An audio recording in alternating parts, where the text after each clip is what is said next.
धन्यवाद हरीश। सबसे पहले होली के अनंत शुभकामनाएं।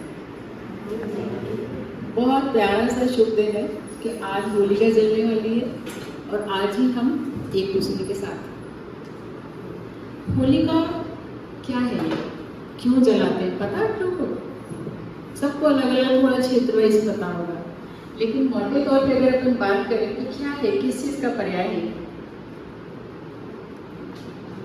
होलिका दहन किस चीज का पर्याय है?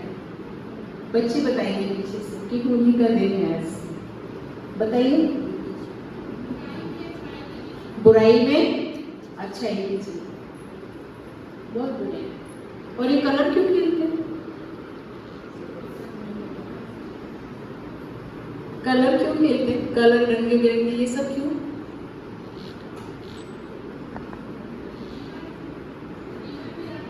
दूसरी बच्ची बताएगी, कोई दूसरा। हाँ,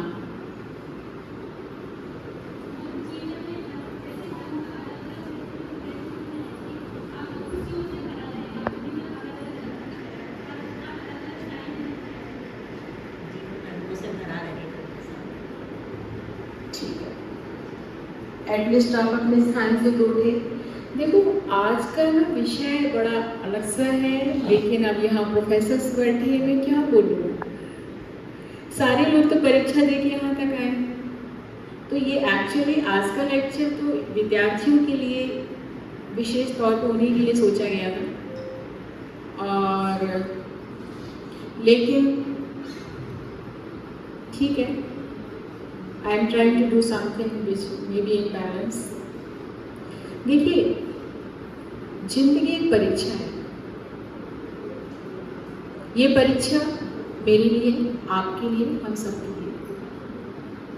और मुझे ऐसे लगता है कि ये वो परीक्षा है जो जीवन पर्यंत चलती है। संप्रभुता, ये जो बात हम राजनीति विज्ञान में कर रहे हैं, उसमें और गहन करने की आवश्यकता है। क्षेत्रीय अखंडता पे और बात करने की जरूरत है। अंतर्राष्ट्रीय व्यवस्था या अंतर्राष्ट्रीय न्यायालय की भूमिका पे और चिंतन करने की आवश्यकता है और पुनर्विचार करने की आवश्यकता है। विभिन्न राज्यों की विदेश नीति, उस पर भी हमको थोड़ा चिंतन मंथन करने की आवश्यकता है। और सबसे बड़ी बात, सुरक्षा। अगर हम ये कहें कि हम घर में रह के ज़्यादा सुरक्षित हैं, तो अब ये विचार भी हमको छोड़ना पड़ेगा। कहीं कोई मीटिंग कर रहा है, कहीं कोई सो रहा है। देखा अपने विमान गिर गया था एक बार तो अहमदाबाद में, कोई खा रहा था। हम घर में हैं, अभी हम मीटिंग कर रहे हैं, डोंट नो क्या हो जाए। तो हर क्षण, हर पल परीक्षा ही तो है। क्या पता किस तरीके से हमें अपने जीवन को संचालित करना पड़े, कंट्रोल करना पड़े, या उसे कुछ नया सा एक ऐसे मुकाम में ले जाके खड़ा करना पड़े जो अजनबी हो, जो कभी देखा ना हो सकता है वो कांटों से भरा, और हो सकता है वो खुशबूदार पौधों से या फूलों से भरा। कई बार ऐसा भी कहते हैं कि हार के आगे जीत है। ये हमारी प्रेरणा का एक स्रोत है। और ये भी कहा जाता है कि परीक्षा एक खूबसूरत शब्द है। अगर परीक्षा नहीं होती तो पास और फेल का रिजल्ट कैसे आता? How can we test ourselves? खुद को अगर टेस्ट करना है, खुद की पोटेंशियल को जानना है, खुद की योग्यताओं का परीक्षण करना है, तो परीक्षा तो एक आवश्यक होती है। और जब हम परीक्षा से गुजरते हैं तो निश्चित मानिए उससे कई बातें हमको सीखने को मिलती है। कई बार हम हार जाते हैं, लेकिन उसके हमको विभिन्न तत्वों का आकलन करने का एक अवसर प्राप्त होता है। और जीत जाते हैं तो जीत का रस, जैसे बहुत से रस की बात कर रहे थे, श्रृंगार रस, बहुत से रस है जीवन में, तो एक विजय का भी रस होता है, जीत का एक जश्न होता है। उसको, उस भाव को, उस भाव से उपजे तमाम फैक्टर्स को समझने का भी हमें अवसर मिलता है। हम जान पाते हैं कि हमारे यहाँ के 18 बच्चे टॉपर्स थे, पूरे विश्वविद्यालय में। देवी अहिल्याबाई होलकर विश्वविद्यालय में अपने महाविद्यालय के 18 ऐसे विद्यार्थी रहे जो विभिन्न विषयों में, संस्कृत में, दर्शन शास्त्र में, योगा में, मराठी में, ऐसे विभिन्न विषय थे जिनमें वो लोग टॉपर्स बने। अगर वो परीक्षा नहीं देते तो कैसे पता चलता है कि उनमें इतना पोटेंशियल है? परीक्षा देना अच्छी बात है, लेकिन हाँ, परीक्षा का एक और स्वरूप है और वो है खौफ। अगर हम में से किसी को परीक्षा देना पड़े तो हम भी उसी खौफ के दायरे में जाएंगे। एक भय का संचार होता है जब परीक्षा शब्द हमारे सामने आता है या हम खुद उस कदर फेस करते हैं, या यूं कह सकते हैं कि जब कभी परीक्षा जैसे तत्व से हम अवगत होते हैं या हमें जब ये पता होता है कि आने वाले 10 दिनों में हमारी परीक्षा कोई भी लिखित हो सकती है, मौखिक हो सकती है, कोई भी स्वरूप हो सकता है, लेकिन जब उसका स्वरूप की अभिव्यक्ति हमारे सामने होती है, जब भाव हमारे अंदर आता है, तो एक भय की उत्पत्ति होती है। और कितना भी कोई विद्वान हो, जैसे हम लोग भी अभी प्रोफेसर्स थे, पहले एक ही एग्जाम, पहले तो बहुत सारे एग्जाम आप लोग की तरह थी, स्कूल, कॉलेज और बड़ी डिग्रियां, पीएचडी, डीलिट, ये सब परीक्षाएं थी। एपी भी बन गए, प्रोफेसर बन गए, लेकिन आपको पता है जब प्रिंसिपल का मौखिक इंटरव्यू था, किसका? प्रिंसिपल का, तब मन में थोड़ा सा तनाव, खिंचाव तो उत्पन्न हुआ था। वजह ये नहीं है कि हम बहुत सीनियर हो गए हैं, बहुत ज्ञानवान हो गए हैं, या बहुत ज्यादा हमें क्षमताओं का विकास हो गया है, या हम बहुत आत्मविश्वासी हैं। सवाल बिल्कुल ये सब बातों पे जाने का नहीं है। बात सिर्फ इतनी की है, परीक्षा एक ऐसा, आप इसी का देने जाए, आप कोई भी बड़े, कितना बड़ा एग्जामिनेशन, क्या बड़ी एग्जाम हो सकती है, कोई भी परीक्षा देने जाए, उसमें डर का संचार थोड़ा सा होता ही है। ये स्वाभाविक प्रक्रिया, मानवीय प्रक्रिया हम कह सकते हैं। तो मानवीय प्रक्रिया के तहत जब परीक्षा की बात करते हैं, तो यहाँ पे एक वो परीक्षा जो हम रोजमर्रा की जिंदगी में जिसका हम सामना करते हैं, चाहे वो युद्ध हो, जैसे कौरवों की, पांडवों की लड़ाई, कई लोग कृष्ण को बोलते हैं कि लीडर थे, और कई पितामह की बात भी चलती है, बहुत सक्षम थे, सारे ज्ञान का संचार, सारे ज्ञान इंद्रियों पे कंट्रोल करना, और जो धर्म का एक पर्याय होता वो पितामह थे। लेकिन परीक्षा के बाद उनकी बड़ी परीक्षा क्या थी कि he has to stand with Kaurav. This is the account of the examination. धर्म की परीक्षा जिसे हम कह सकते हैं। हमको पता था कि कौरव, पितामह को पता था कि कौरव गलत है, लेकिन फिर भी ये उनकी बहुत बड़ी परीक्षा थी कि उन्हें उन्हीं के साथ खड़े होना पड़ा जिसके साथ उन्हें खड़ा होना नहीं था। ऐसी जगह खड़े होना, ये ऐसे व्यक्ति का समर्थन करना, कई बार जब उनको पता रहता है कि वो गलत है, वो भी प्रकार की परीक्षा। पहली बात ये है कि बिफोर एग्जामिनेशन आप क्या तैयारी करेंगे? आपको पता है कि आने वाले 4 महीने मुझे परीक्षा देना ही है, और टाइम टेबल का डिक्लेरेशन बस होने ही वाला ही हो जाएगा, लेकिन परीक्षा तो देना है, क्योंकि एडमिशन लेने का मतलब ये है कि मुझे परीक्षा का सामना करना है। ये आपकी मानसिक स्थिति का पहला पड़ाव है, और जब आपको पता है कि परीक्षा देना है तो उसकी तैयारी में क्या करना है। मेरे साथ हम जब पढ़ा करते थे जामिया मिलिया में, उस समय एक लड़का था, वो 3 महीने पहले टकलू हो जाता, मतलब बाल का पूरा मुंडन करा लेता। हम लोग उसको छेड़ते थे, सब चिपके, लड़का लड़की टकलू बोलते थे उसको।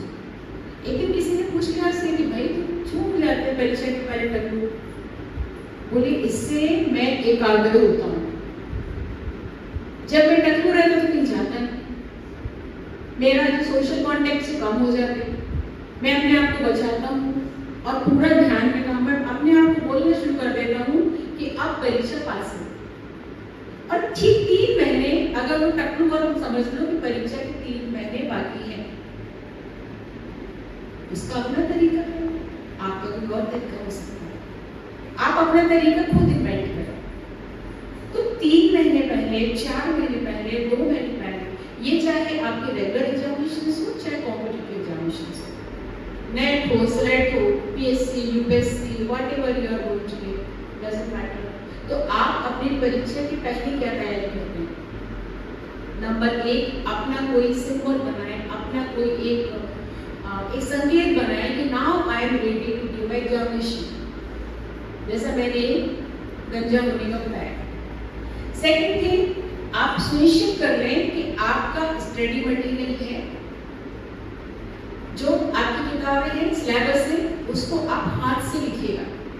नेट पे सब उपलब्ध है, लेकिन अपने नोटबुक में उसको हाथ से लिखिएगा, ताकि आपको पता चल जाए कि कौन से वो टॉपिक्स हैं जो आपके कॉमन जो एग्जामिनेशन है उसमें आएंगे, और कौन से जो विषय हैं जो आपकी पीएससी, यूपीएससी और जो कॉम्पिटिटिव एग्जामिनेशन में आ सकते हैं, या कौन से वो टॉपिक्स हैं जो आप पढ़ चुके हैं और कौन से जो आपके लिए नए हैं।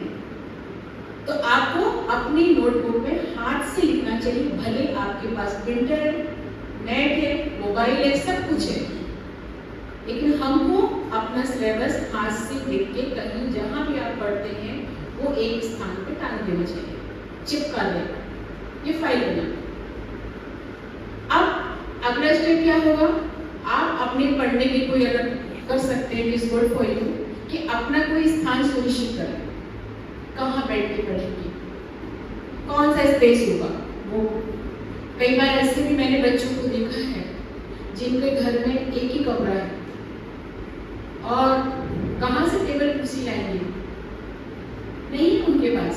लेकिन एग्जाम में ये भी परीक्षा है, परीक्षा देने के पहले भी बड़ी परीक्षा है कि आपके पास संसाधन नहीं है, तो उन स्थिति में क्या करेंगे? तो वो ऐसे बच्चे जो पास होने के बाद डीएसपी है, कोई कुछ है, कोई नेट पे कुछ बताते हैं कि जब सब लोग सो जाते थे तब बोर्ड के पढ़ेंगे।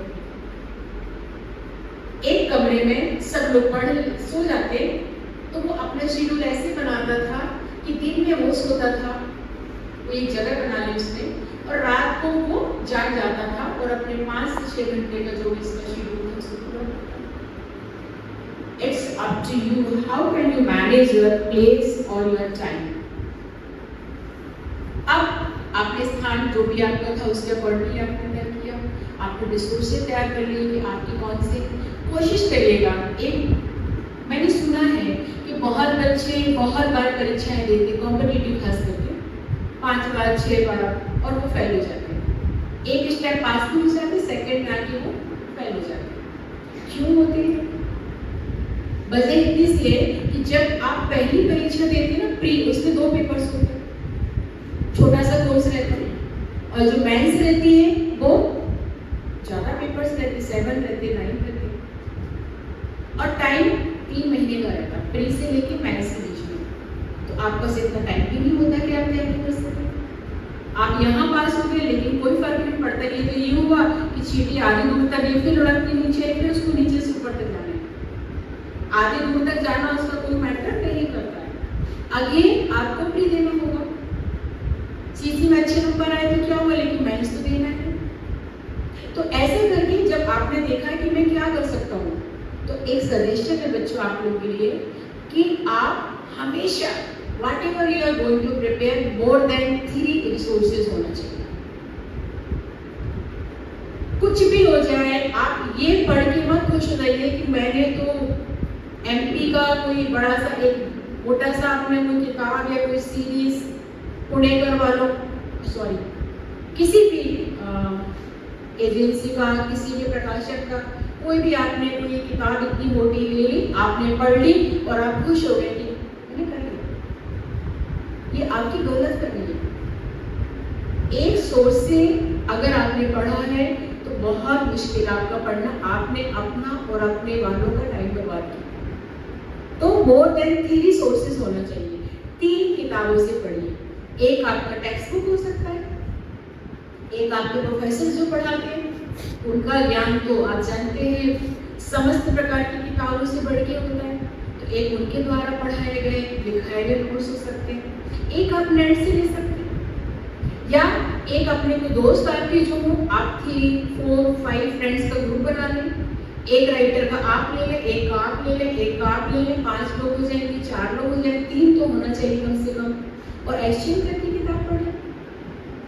आप उनको अपनी किताब खोजने के लिए दें, वो आपको देंगे, तो आपके पास 3 सोर्सेज हो जाएंगे पढ़ने के। और इन 3 सोर्सेज के आधार पे अगला स्टेप ये होगा कि आप अपने खुद के नोट्स बनाने का प्रयास करें। नोट्स का मतलब क्या है, कुछ पता है आप लोगों को? हाथ ऊंचा करेगा, पता है तो बस, नहीं पता तो मत करिए। हाँ, नोट्स मीन्स वर्ड, हाथ ऊंचा करिए। पता है आप लोगों को बेटा नोट्स क्या होते हैं? चलिए, अभी हम लोग एक कार्यक्रम में डेली कॉलेज गए थे शनिवार को। वहां पे किसी ने बहुत सारे प्रश्नोत्तर, पहला तो मुख्य वक्ता का वक्तव्य था, और फिर टी ब्रेक हुआ, और फिर अगला सेशन शुरू हुआ। उसमें प्रश्नोत्तर था कि सब लोग प्रश्न करेंगे, मुख्य वक्ता उसका जवाब देंगे।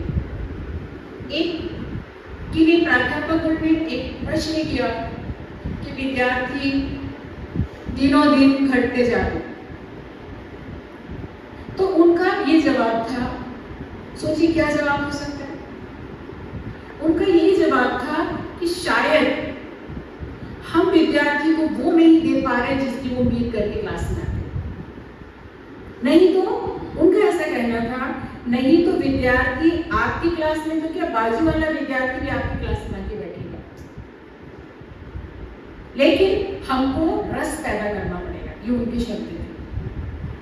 जब तक हम अध्ययन में रस नहीं लाएंगे या उनकी उम्मीदों में खरे नहीं उतरेंगे, तब तक हमें इस प्रकार की चुनौतियों का सामना करते रहना पड़ेगा।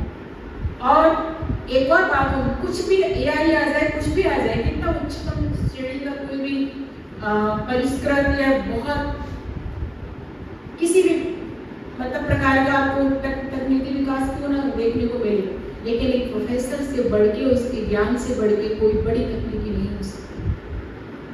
पर रस पैदा करना पड़ेगा, और ये कब होगा? जब हम अपने 100% उसमें डालेंगे। हम सोचेंगे कि हम कैसे इसमें क्रिएटिविटी लाएं। एआई क्रिएटिविटी नहीं ला सकता, वो इनपुट आप डालोगे आउटपुट आ जाएगा। लेकिन प्रोफेसर अपनी क्रिएटिविटी से कुछ ऐसा पैदा कर सकते हैं। अब हमारे कई बच्चों को ये नहीं पता कि नोट्स नहीं मालूम कैसे बनाएं। कहीं ना कहीं हम इस चीजों में और ज़्यादा हम इन्वॉल्व होने की आवश्यकता है, या और ज़्यादा हमें अपने प्रयासों करने की आवश्यकता है, ताकि हम उनको पता तो रहे कि विद्यार्थियों को करना क्या है। नोट्स कैसे बनाते हैं ये हमको मनीषा बताइए। मनीषा बताइए।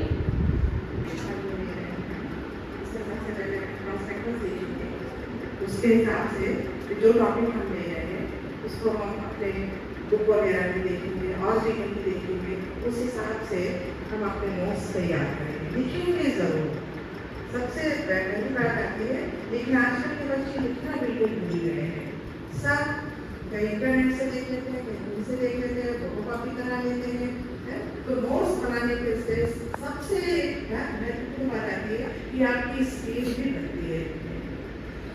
एग्जाम में आपका पेपर पूरा होगा, पूरा फुल क्वेश्चन पेपर करके आएंगे। इसलिए मेरी सभी बच्चों से ये है कि अपने सब्जेक्ट्स के नोट्स जरूर बनाएं, लिखकर जरूर देखें। लेकिन अकॉर्डिंग टू प्रॉस्पेक्टस, सबसे पहले प्रॉस्पेक्टस देखना बहुत जरूरी है। वो जो सब्जेक्ट को आप पढ़ रहे हैं उसको यूनिट वाइज तैयार सर आप ही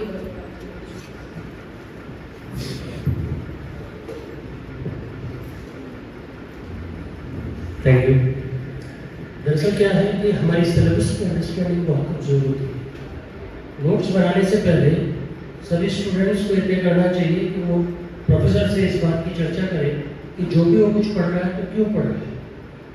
सिलेबस जैसे भी डिज़ाइन किया गया हो, ये सवाल सबसे पहले विद्यार्थी के द्वारा पूछा जाना चाहिए कि ये जो चीज़ आप हमें पढ़ा रहे हैं वो क्यों पढ़ा रहे हैं।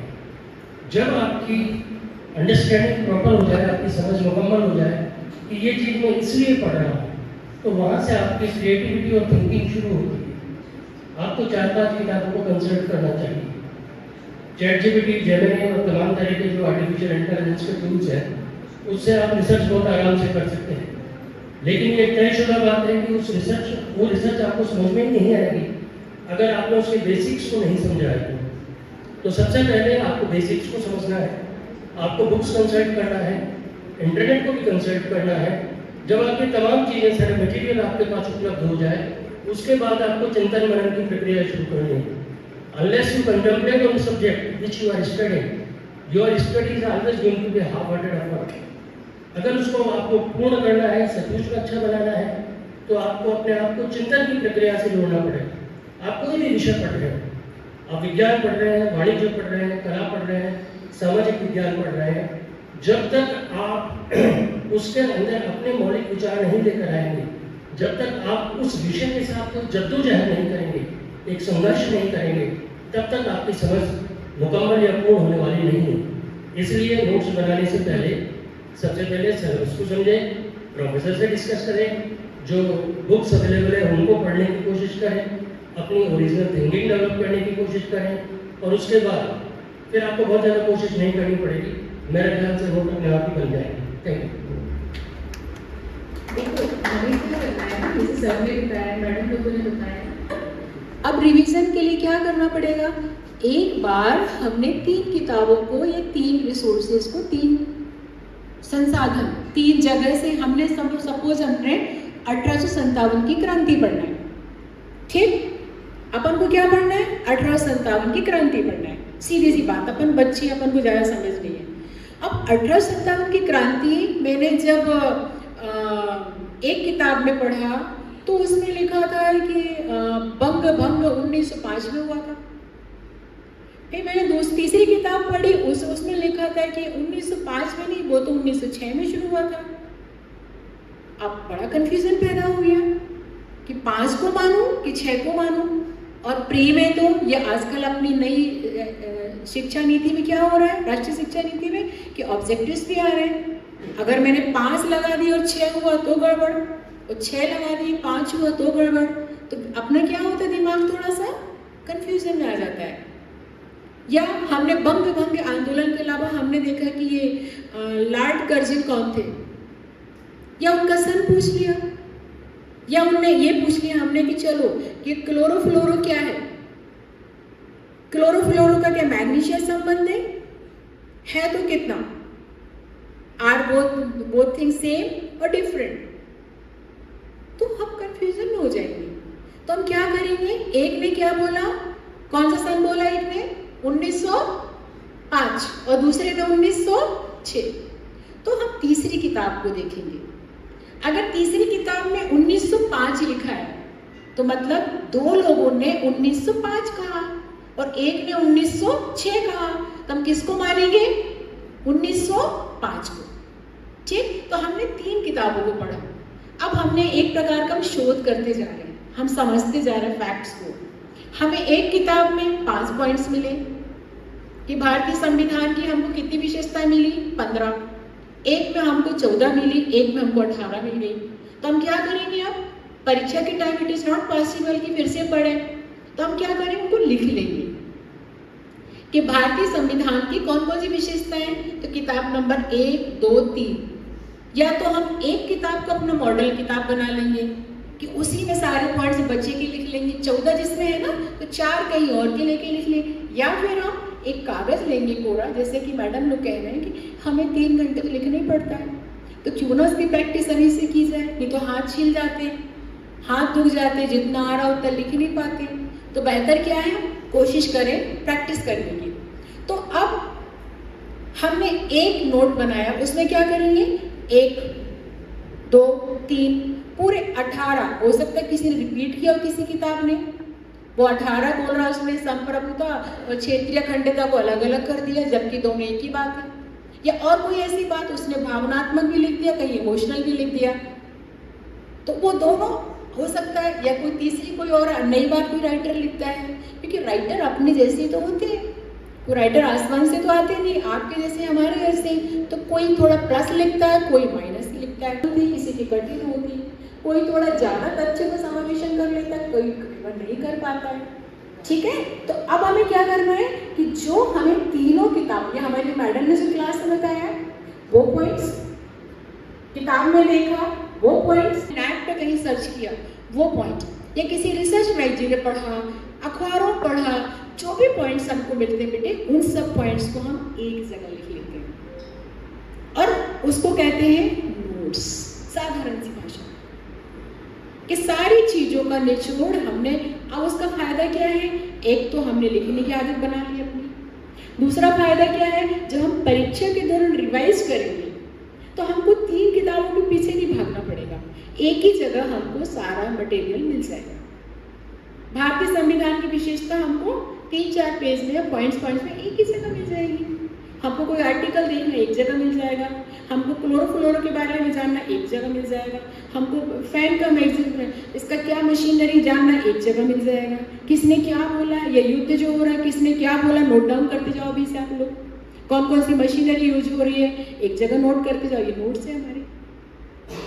अभी जो आपको मिल रहा है टीवी में अखबार में शायद अगली बार ना मिल, यही परीक्षा में आ जाए, इनमें से ही आते प्रश्न।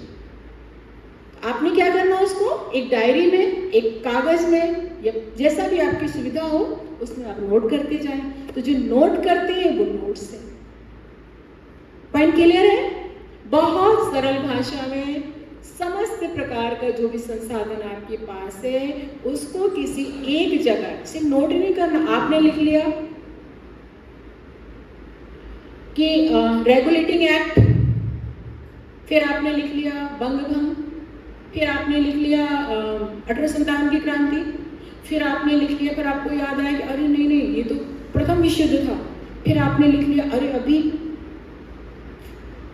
क्या कहा फ्रांस ने, ईरान ऐसे क्यों कर रहा है, दुबई में क्यों ऐसे बमबारी हो रही है, आपने उसको लिख लिया।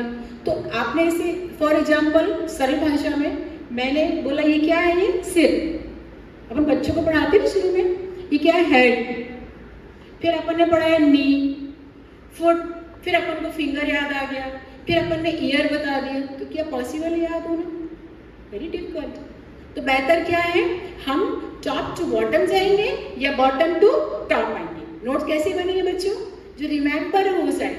तो क्या तरीका है, एक सीक्वेंस होना चाहिए कि आप कोई सन यानी ईयर वाइज लिखें, फैक्ट वाइज लिखें। फैक्ट्स में कौन से फैक्ट्स आएंगे पहले, जो मूव नहीं होते, जो चेंज नहीं होते, जैसे भौगोलिक तत्व अगर कोई चीज़ का पहले आएगा, भूगोल चेंज नहीं होता कोई भी चीज़ का, थोड़ा बहुत बदलाव but is very very rare. फिर हम उसका हिस्टोरिकल एस्पेक्ट ले सकते हैं, आखिरी में पॉलिटिकल लेंगे, बीच में हम कल्चरल ले सकते हैं। क्यों पॉलिटिकल? कि वो चेंजेबल है और गवर्नमेंट्स का और ज़्यादा चेंजेबल है। तो ऐसे करके हम पॉइंट्स बनाएंगे, जैसे कि हम पहले हेड बोलेंगे, फोर हेड बोलेंगे, आईज बोलेंगे, देन नोज पर आएंगे, लिप्स पर आएंगे, धीरे धीरे नेक पे आते हम अपने नीचे तक की बात करेंगे। तो हमको रिमेंबर करने में, याद करने में सहूलियत रहेगी, क्योंकि नोट्स कोई कचरे का ढेर नहीं है कि आपने जो जहाँ पे मिला लिखा और खड़े हो गए। It's not like this, it's something which is organised. हम एक ऑर्गेनाइज्ड वे में अपने नोट्स बनाएंगे। तो परीक्षा के पहले अपन ने स्थान सुनिश्चित कर लिया। टाइम का शेड्यूल कैसे बनाएंगे? उल्टा कैलेंडर बनाएंगे। ये उल्टा कैलेंडर क्या होता है? किसी ने बनाया, हाथ ऊंचा कर लीजिए बस। किसी ने कहीं बनाया उल्टा कैलेंडर? एक ने बनाया। और किसी ने नहीं बनाया? सुना है? अच्छा, किसी ने हाथ ऊंचा कर दीजिए। मैडम ने सुना है, एक ने बनाया भी, एक ने सुना भी है। क्या होता उल्टा कैलेंडर? ये रानी बताओ। मैं हमेशा ऐसा करती थी कि एग्जाम में कितने दिन बचे हैं, तो काउंटिंग पीछे से करती थी कितने दिन बचे हैं, और फिर उसमें से कितने, मतलब मैं दिन में क्या वर्क करती हूँ, एक्टिविटीज़ क्या लेती हूँ, कितना टाइम मेरा बचा है, और मैं मुझे नींद कब आती है। तो हमेशा 10 बजे सोना, 4 बजे उठना। वेरी गुड शाबाश, तालियां बजाओ। मैथ्स भी लिए तो मुझे 10 बजे सोना, 4 बजे उठना। तो काउंटिंग कर लेती थी 30 दिन में या 90 दिन जो भी है, और काटती जाती। हाँ, देखो ये क्या बताया है, मतलब वेरी गुड बेटा। क्या है, जैसे आज से, जैसे अपन दिवाली की बात करें तो मोटे तौर पे बोलने की दिवाली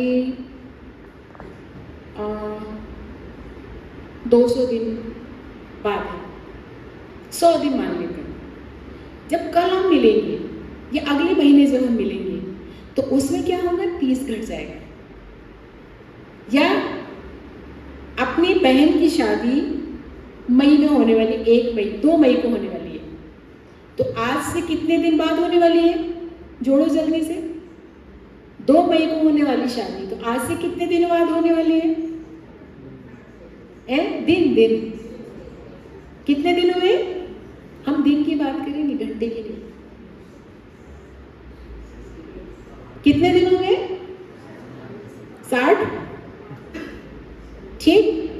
अब कल जब हम लोग बैठेंगे तो कितने हो जाएंगे वो? 59। परसों कितने हो जाएंगे? 58। और उसके बाद धीरे धीरे अगले जब महीने हम मिलेंगे तो कितने हो जाएंगे? 30 डेज। ऐसे करके हम ऐसे जान पाते हैं कि how much time left to prepare. हमें अब तैयारी करने के लिए कितने दिन बचे? अभी 60 दिन आज की तारीख है, मुझे और अच्छे से काम करना है। कल मेरे 59 डेज ही बचेंगे, इसके बाद मेरे 6 दिन बचेंगे। तो जब 3 दिन बचे, 6 दिन का रखो बल्कि मैं कहूँ, रिवाइज एक तरफ किताब इसके पहले रख दें और रिवीजन का काम एक दिन बाद शुरू करेंगे हम। यानी दिमाग एक मांस का लोथड़ा ही है, समझ के चलिए आप। हम इसको थोड़ा रेस्ट भी देंगे, थोड़ा इससे काम भी लेंगे।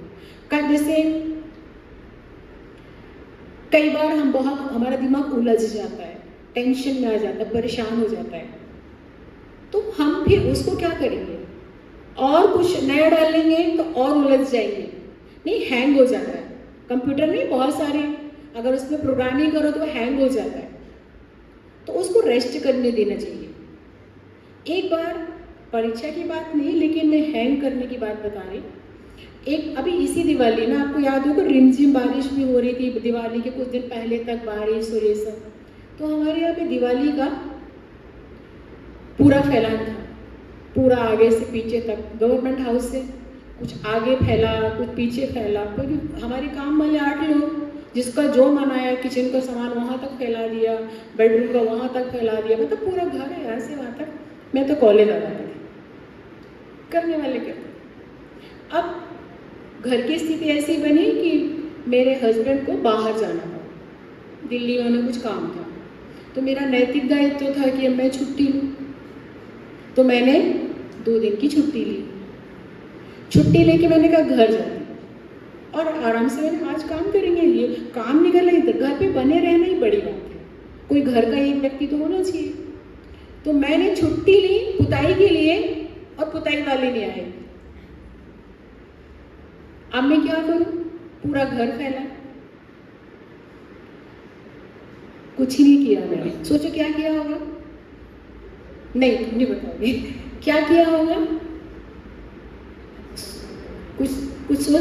कुछ ही नहीं किया मैंने तो जाके बिस्तर में चादर ओढ़ के सो गई मैं तो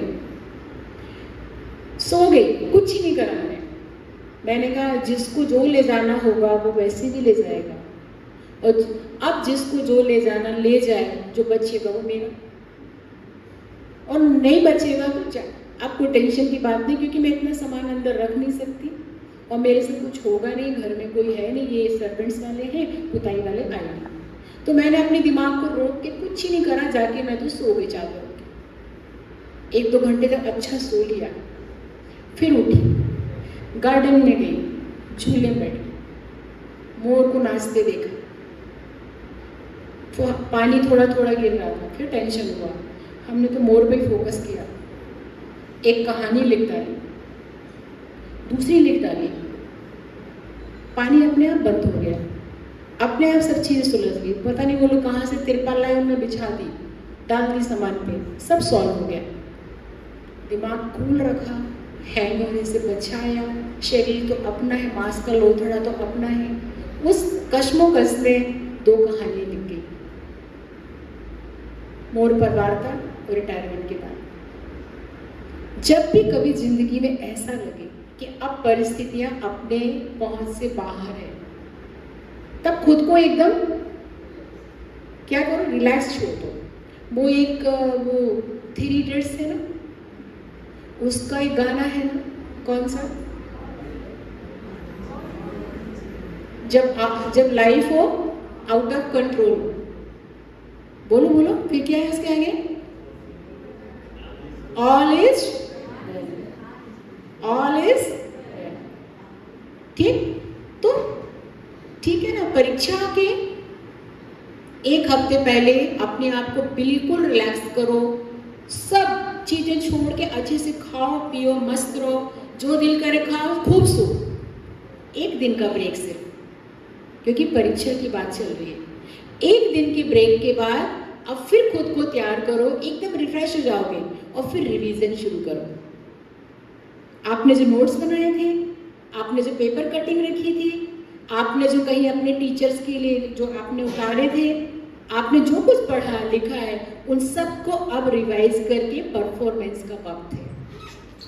एक दिन के रेस्ट के बाद अब आप पूरी तरह से, पूरी एनर्जी के साथ, पूरे उत्साह के साथ, पूरी कटिबद्धता के साथ, एकदम खुद से खुद का वायदा करके कि no, I am going to do something best for myself, it's a high time to prove myself, ऐसे विचार करके आप बिल्कुल रिवाइज करने को उतर जाए।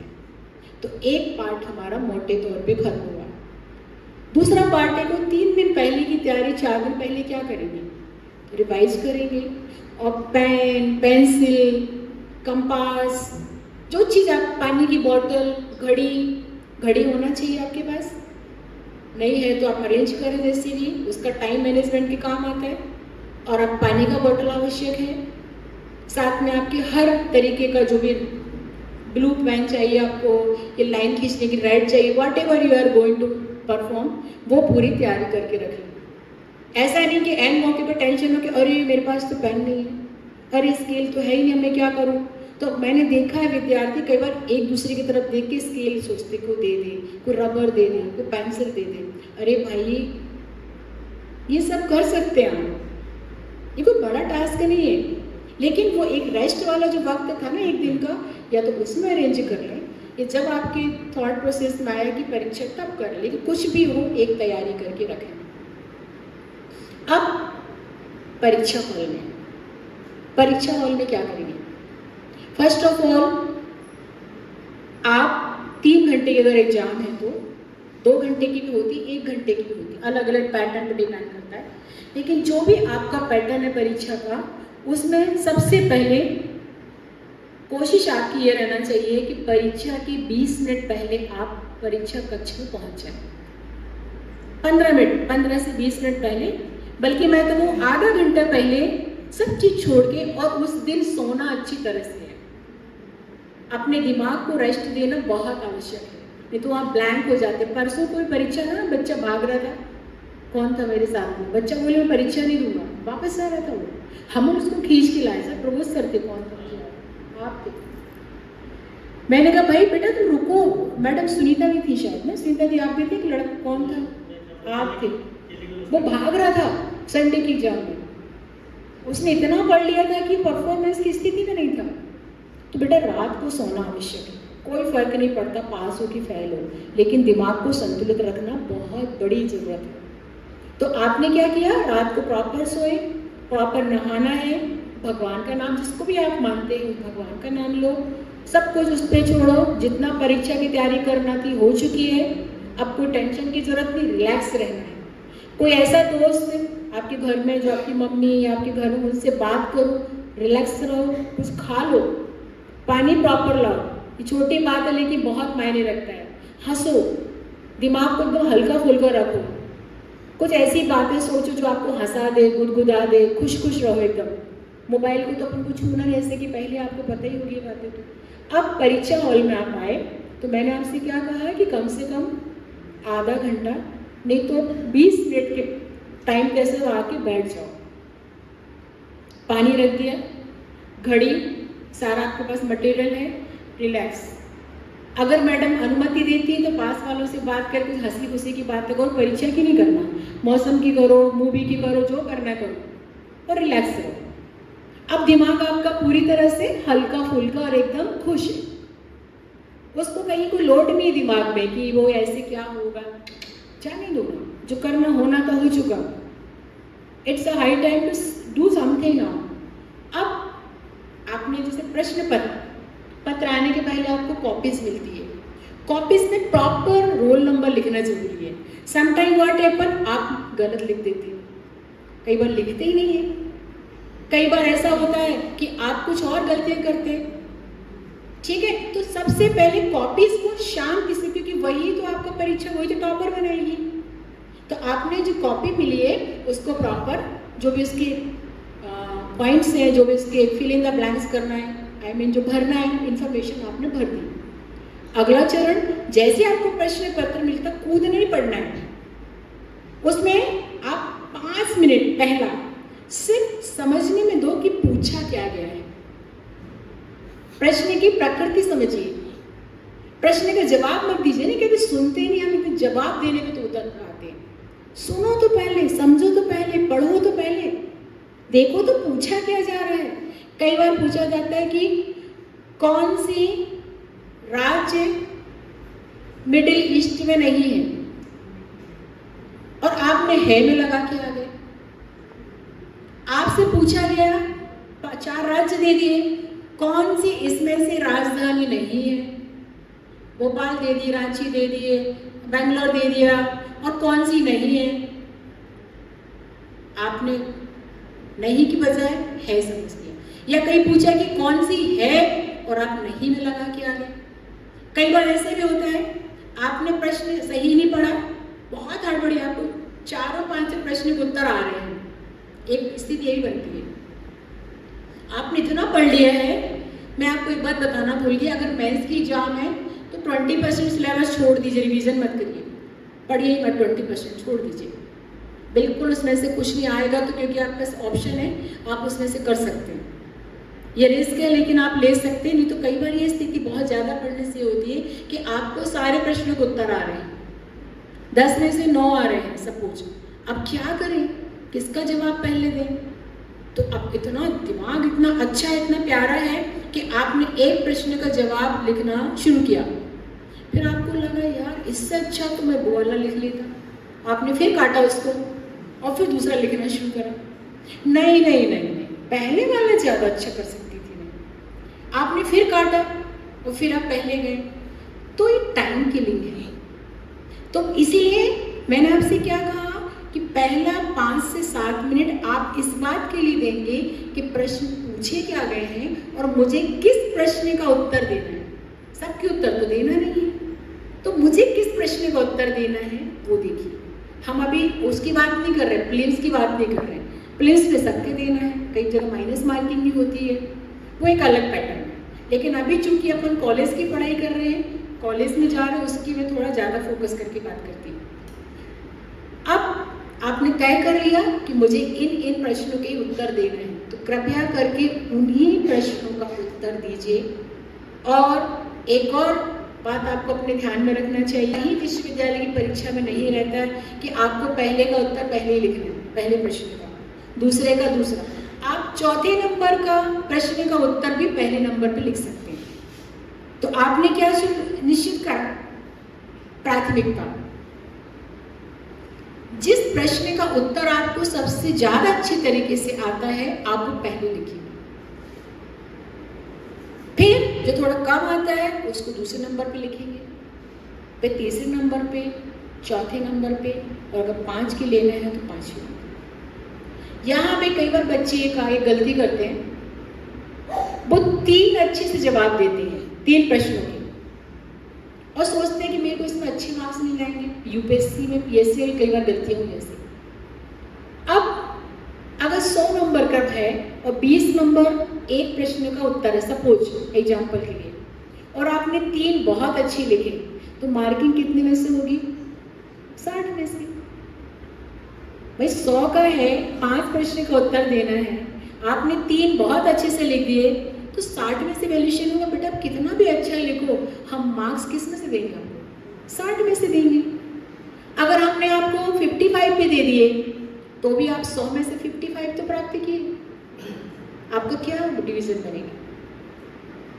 और अगर आपने सारे प्रश्न दिए, आपने एक मैनेजमेंट घड़ी इसलिए बुलाई थी कि आप हर प्रश्न के उत्तर के लिए समय भी सुनिश्चित कर लेंगे।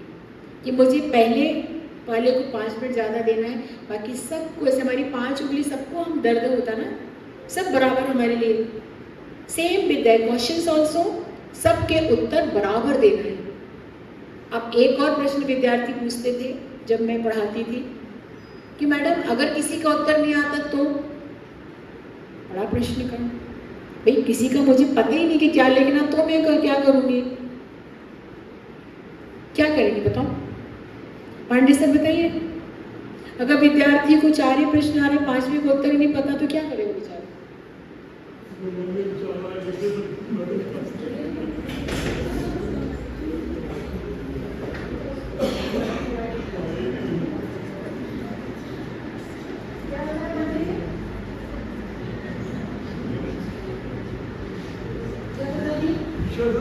जो विचार आ रहे हैं वो लिख दें। चलो, मतलब खाली नहीं छोड़ना। हम लोग ज़्यादा नहीं बोलेंगे, लेकिन ये कहेंगे कि खाली नहीं छोड़ना। आपको नहीं आ रहा है, लेकिन मैं एक दावे के साथ कह सकती हूँ कि वो प्रश्न का उत्तर आपने कभी ना कभी जिंदगी पढ़ा होगा। लेकिन अगर आपको फिर भी नहीं आ रहा है, तो जितनी थ्योरी आ रही है उतनी लिख के, बाकी आप ये लोग मेरे हिसाब से या फला व्यक्ति ने कहा, लेकिन स्टोरी मत लिखना, कविताएं मत लिखना, आप बीती मत लिखना, रिक्वेस्ट मत करना, प्रेम पत्र मत लिखना। ये सब आपके जो बाकी के 4 प्रश्न हैं ना, वो बिगाड़ देते हैं। प्लीज, अच्छा खासा चल रहा ना अपना, आपने पहला इतना अच्छा प्रश्न लिखा, दूसरा अच्छा लिखा, तीसरा, 5वें में आके गड़बड़ी मत करना। नहीं आ रहा है कोई बात नहीं, हमको तो किसी ने बोला था कि ऐसी राइटिंग लिखो कि कोई पढ़ ना पाए। ऐसे भी किसी ने हमको, हमारे किसी व्यक्ति ने, कि ऐसा कुछ बस भरी लिखे, बाकी कुछ तो लिख के आओ। उसका एक चाणक्य ही पढ़ रहे थे ना, कहीं भी पढ़ रहे थे कि चाणक्य, तो वो थोड़ा इस तरीके से बेटा कि जब तक हम विश्वविद्यालय में होते हैं, महाविद्यालयों में होते हैं, विद्यालयों में होते हैं, अंक भी एक खेल है। ये वो खेल है जो कभी हमको जिता देता है, कभी हरा भी देता है। और इस खेल में अव्वल आने के लिए, जीतने के लिए, सफल होने के लिए, ये सब बातें भी कई बार हमें ध्यान में रखना पड़ती है। हम लोग आपके गुरु हैं, यही कहेंगे कि ऐसी नौबत ना आए जब आपको 5वें प्रश्न का उत्तर ना आ पाए, लेकिन फिर भी कभी आए तो अपनी पूर्ण योग्यता जो आपने अभी तक पढ़ा है सबको निचोड़ वहाँ देंगे। पर किसी भी हालत में टाइम मैनेजमेंट का ख्याल दिमाग में जरूर रहे। जितना पूछा गया उतना बताएं। बाजू वाली लड़की को देख के सप्लीमेंट्री ना लें, पीछे वाले लड़के को देख के उसको इम्प्रेस करने के लिए हमको 2 उसने ली तो हम 4 लें, ऐसा ना करें। हम लोग जब चेक करते हैं ना कॉपी, तो ज़्यादा सप्लीमेंट्री वालों को ज़्यादा नंबर नहीं देते। अगर आपने लिखा है कि बंग भंग आंदोलन 5 में हुआ तो 5 ही लिखा तो ही मार्क्स मिलेंगे ना बच्चों, 6 लिखा तो कहाँ से मिल जाएंगे? बात समझ आई? आपने भारतीय संविधान की अगर विशेषताएं 20 लिख दी तो भाई हम तो रोज ही पढ़ते पढ़ाते ना, तो हम तो जान जाएंगे। अगर आपने सप्तांग सिद्धांत चाणक्य का सप्तांग न लिख के आपने बोला अष्ट धातु को बना 8 सिद्धांत, भाई हम तो समझ जाएंगे कि कहाँ का अष्ट धातु, कौन सा 8 आ गया। अगर आपने बोला कि मालवा में काली माटी है तो है, अब आप नीली बोल दोगे तो क्या हम मान जाएंगे? एक नज़र में पकड़ जाओगे। तो ये गलत नहीं लिखने का, ऐसी बातें ना लिखो जो आपको पता नहीं फिर भी आप लिखे जा रहे हैं। बेहतर यही है कि प्रॉपर तैयारी करें। Why? Because knowledge is a power. अगर आप पढ़ते हैं तो निश्चित तौर पे आपकी परीक्षा अच्छी होती है। आखिरी में यही कहूँगी, परीक्षा चाहे कोई भी हो, कैसी भी हो, कहीं की भी हो, पूरे दिल से, पूरी योग्यता के साथ उसमें अपीयर होइए और अपना 100% दीजिए। उसके बाद जो रिजल्ट होगा उसको स्वीकार करिए। कोई फर्क नहीं पड़ता रिजल्ट कैसा हो, लेकिन आपने अपना 100% दिया, इस बात का आपको जिंदगी भर फक्र रहना खुद पे। और ऐसा कहते हैं कि लोगों की नज़रों से गिरो कोई फर्क नहीं पड़ता, लेकिन खुद की नज़रों से गिरना मैटर करता है। तो आप कभी भी वो स्थिति पैदा ना होने दें जब आपको अपनी नज़रों में गिरना पड़े, खुद से गिलानी करना पड़े।